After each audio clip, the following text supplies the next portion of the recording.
যেটা anti inflammatory, যে চাগুলো হচ্ছে কি যে প্রদাহকে সারে, সেগুলো হচ্ছে যে জিরা, গোলমরিচ, লাল মরিচ, ঝালমরিচ অল্প করে দিবেন।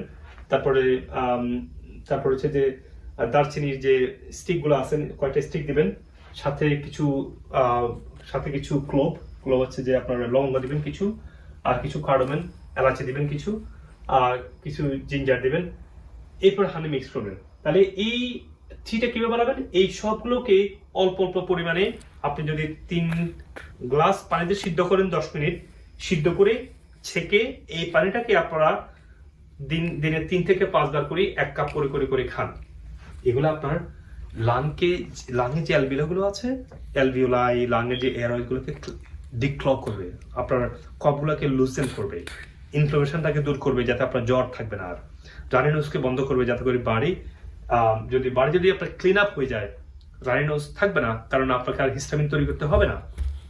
তাহলে রানি নোজ, কফ এবং জ্বর হলে আপনারা যদি এই জুসটা বানান এবং এই জুসটা যদি ফ্রিজে রাখেন, এটা বানিয়ে যদি জুস আকারে খান, তারপরে আরেকটা কাজ করতে